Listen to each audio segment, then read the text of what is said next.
क्या बहुत सारे यहाँ लोग बैठे हुए हैं, बच्चे बैठे हुए हैं।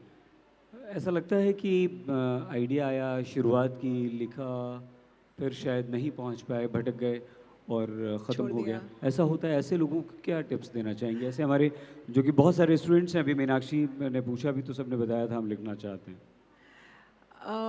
अगर ऐसा लगता है कि इस बात को लोगों तक पहुंचाने में कुछ बदलाव आ सकता है उनकी सोच में, उनकी समझ में, या अपनी सोच में बतौर राइटर, अपनी समझ में ज़िंदगी की, तो लगे रहना ही चाहिए। ऐसा होगा। देखिए, फोर्स नहीं करे जा सकते, राइटिंग ना फोर्स करी जा सकती है, ना कोई आइडिया फोर्स करा जा सकता है कि भाई अभी आ गया, अब तो ये मुझे लिखना ही है। लेकिन जैसे मैंने पहले कहा कि अगर उस आइडिया में इतनी गहराई है तो वो आपको छोड़ेगा ही नहीं।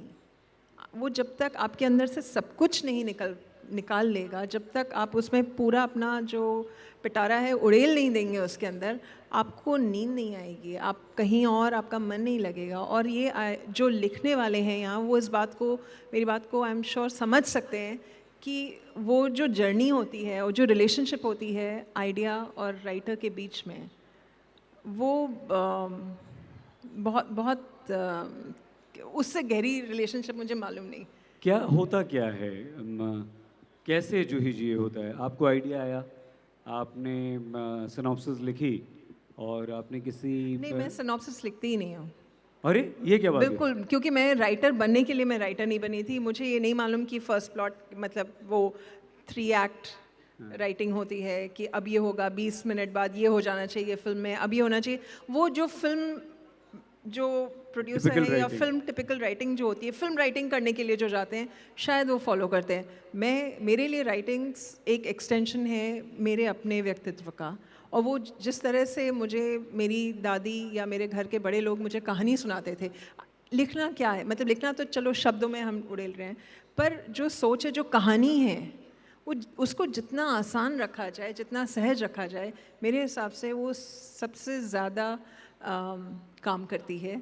एक जो बेसिक घर में जो बचपन में कहानियाँ सुनी थी, हमारी दादियाँ या नाना नानी लोग कोई स्क्रिप्ट राइटर्स तो नहीं थे, लेकिन वो फिर भी हमको 20 मिनट की कहानी के बाद सुला देते थे। उस कहानी का पर्पस होता था कि ये कहानी सुन के बच्चे को नींद आ जाए, और वो बहुत ही सक्सेसफुल होते थे उस चीज़ में।